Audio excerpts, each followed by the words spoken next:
Hey guys, today I'm going to be doing my out-of-box review for the HG 00 Gundam. So yeah, this kit is pretty basic, as you would expect, as it is a very cheap kit, so you're not really going to be getting a whole lot of frills with this kit, but I think it is still pretty solid. I mean, it's just a pretty solid, cheap kit, kind of like a lot of the Age grunt suits, the Shell Doll Custom, think that sort of thing, but not quite as nice as those, because those kits are really awesome, but this one is still pretty good. Yeah, you're gonna get pretty basic, bare bones accessories and stuff with this as well. And the clear parts are okay. You'll notice that I don't have the clear parts on the elbows. I just haven't put those on because I don't want to have to drill holes in the inside of that to get those out later.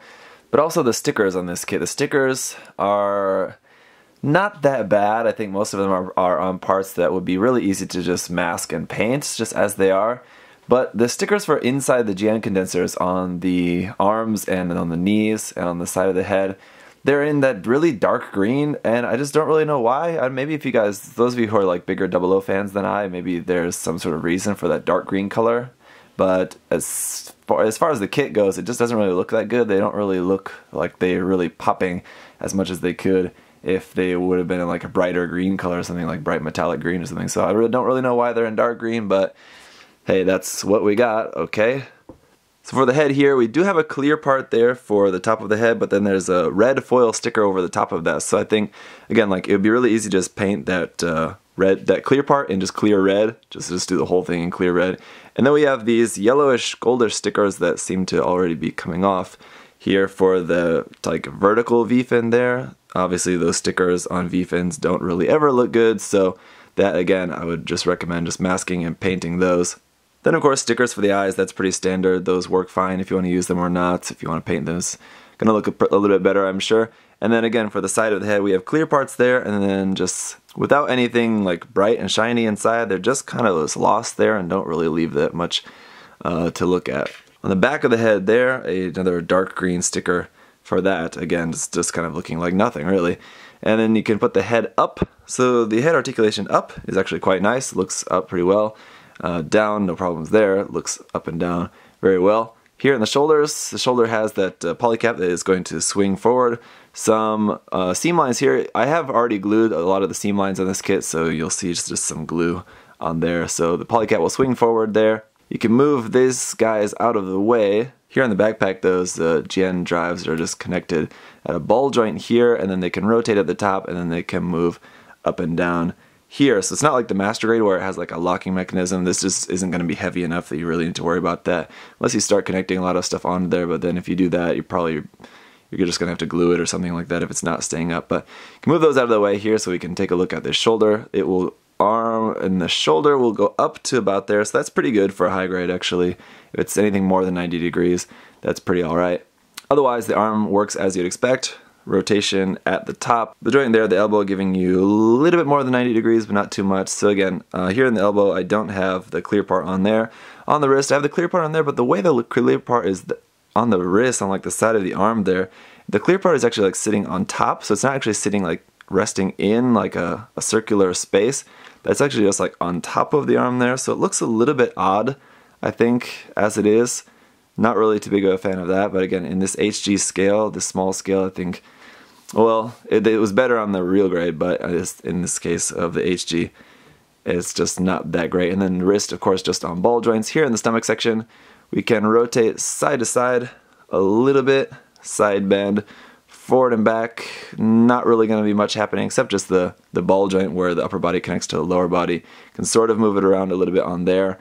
There is another joint up inside the waist, up inside the torso section there, but it's not really giving that much movement. The front skirt, or what is there of a front skirt, can sort of move, again, similar to the Master Grade, just side to side a little bit like that. Side skirts move up and down. There's no gimmick to open up the side skirts. It's just one hard point there. Hard point here on the backpack as well. I would assume that's for connecting the O-riser in a different kit if you have that. We have our Beam Saber handles here, and those can come out, but we don't have any beam effect parts for those. So if you have leftover beam effect parts, you could use those. But as it is with this kit, there's nothing really that you can do with those. Here in the hip, the whole hip joint will rotate side to side. You can bring the legs out nice and far, no problems there. Obviously with a lack of front skirt, no problem bringing the leg forward as well. Getting a nice full bend out of that double joint there is quite nice. The knee separates from the lower leg. Then we have stickers here as well. So this gray sticker that goes across the leg there, I think that would be a very easy section to mask. It's just a rectangle shape, not too bad if you want to just paint that separately. And then here at the ankles, this front part will move a little bit there. Foot will go forward to there with the help of that part moving out of the way. Back to about there, and then rotating side to side isn't going to be a problem. It's very much like the Iron Blood Orphans kits, where just the ankle rotation side to side is very easy. Here up underneath the feet, we have a little bit of hollow space around the front part, but then there's some pretty nice detail throughout that. And then let's get into our accessories. So we've got just one open hand for the left hand, which is nice, and it looks good, but unfortunately it's only just one. There's no open hand for the right. And then we have the GN sword too, so now here I've got it in the sword mode, and there's two of these, and they are dedicated left and right side because they have the peg here for connecting that into the side skirt like so. But here for the clear part on the top, it's nice that we have that clear part, but then there's a gray sticker that folds over that. The center part is actually not supposed to be clear, so they just made up for that with a sticker. Otherwise, these are looking pretty nice. You can, of course, take that off and turn that 90 degrees to make it into the rifle mode. Then you just fold this down, fold the handle down like that, and then you can hold it like that as a rifle. Right, so as you can see, it's a pretty simple kit. It's not really a whole lot to it, but the articulation is good, and the overall construction and like engineering of the kit is pretty nice. So it's able to do what you would want it to do, and that's kind of the most important thing. Anything else like that you want to do, painting and all of that, is just kind of your choice as far as just the kit itself. I think it does what it's meant to do quite well. I can say though, the master grade is so much more better. That's just kind of the way it goes, I think, probably. But I think who I would really recommend this kit for is like if you're young and or on a budget, or like just getting into Gunpla and you're a big fan of 00 as a series, or a fan of this particular Gundam especially, and you want to get a kit of it, or you just don't really have a budget for getting something bigger, and just pick up this kit. You'll like it a lot, and it's a really nice representation of the 00 Gundam. But it's really simple, really cheap, but you're still going to be able to do some nice posing with it. It's still going to look good just on your shelf, even if you're just putting the stickers on it like this. It's going to look fine.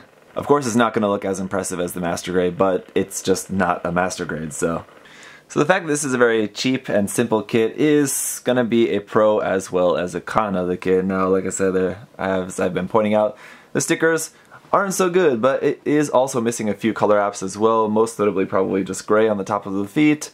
And then those clear parts on the top of the rifle are actually supposed to be in clear blue, so that's both pretty easy parts to paint. I mean, whether you want to paint by masking or just paint that by hand, the parts on the top of the feet is really simple. Just paint that gray, not a big deal. Paint some clear blue on those clear parts and you're good to go. So not a difficult thing to fix, but there is going to be a little bit of work required if you do want to get it completely color accurate.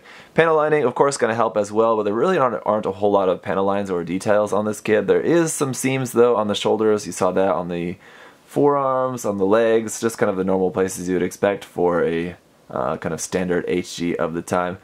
Just to wrap up, there are a few things I did forget to mention. When holding the rifles, it is a little bit difficult because the rifle handles are smaller, because the sword handle is kind of like the rifle handle plus that other extra part, but then you kind of split the handle apart to make it in the rifle mode. So the handle becomes smaller, and then it doesn't really fit into the hand as well, so it's a little bit tricky. It feels like there's kind of like an extra notch there in the hand that's kind of for that, but it doesn't really want to stay in there very well. So I definitely recommend, if you're planning on displaying this with those in rifle mode, maybe just gluing into the hand. It depends if you ever want to be able to take them out again or not, but that would definitely, I think, probably help with that issue. The other thing is that there is also an extra joint in the wrist that I forgot to mention. Like with many of these 00 kits, or especially these other versions of the O Riser that I've built, the 00 Riser here, I'm sorry, the 00 Gundam, as with other versions of the 00 Gundam, that blue part at the front of the wrist also rotates a little bit up and down as well, so you can get a little bit more movement in the wrist there, just like at the end of the forearm, so there's a little bit more articulation there. So otherwise, I'm really happy with this kit. I mean, it was just a cheap, simple kit, and I keep coming back to the price. I mean, considering it's basically the price of a lot of the HD Iron Blood Orphans, like around 1,000 yen, around that price range. A lot of the HD IBO kits were around that same price too, and I think those are probably, most people would say, of a better quality. They definitely have a lot more detail, many of them have like almost a full inner frame. So yes, that's true, but I guess that's just kind of one of the main reasons why I got this kit, was because it's cheap. And then, like I mentioned in the unboxing, I am planning on doing an SD HG mashup with this kit, giving it an SD head from the SD extender kit. So I'll come back to that here in just a minute at the end of the video. But overall, I think the kit is nice. Again, I think you pretty much just get what you pay for. It's a nice kit for 1,000 yen. If you're going to be painting a kit up, I think doing all your painting and painting everything that's missing from stickers will be pretty much all you need to do. Some simple seam line removal, and that's pretty much it. You'll have a nice, just 1/44 scale 00 Gundam. If you can, I would say just go for the master grade though instead, if you can afford it. So that's what I gotta say about this kit. Let's check out the prospect of giving this an SD Gundam head.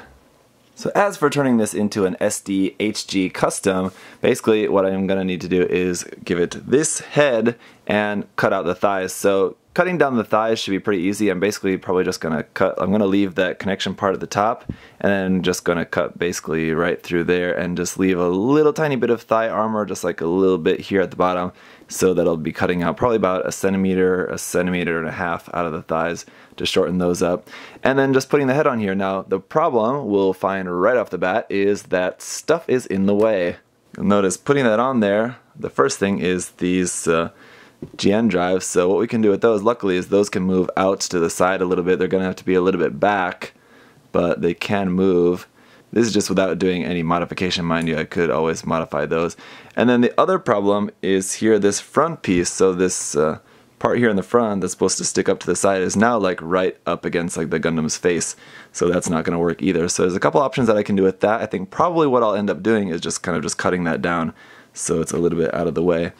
But you can see sort of how it's going to fit on there later. The other issue that I'll have to deal with is how to paint the GN drive, because on this there is no clear parts for that, so I'll have to make a decision about what I want to do with that. Probably what I'll end up doing is just painting these clear parts for here so that it's just all painted and nothing will be clear anymore. But that's pretty much it. Just wanted to kind of briefly mention the pitfalls of that so far. But I'll save the rest for a future work in progress video. This isn't going to be something I'm going to be working on immediately or in the near future. It's going to be sometime later, so please don't ask me about when I'm going to be doing this project.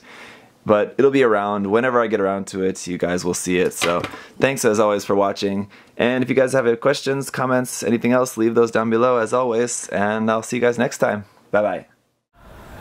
Thanks for watching.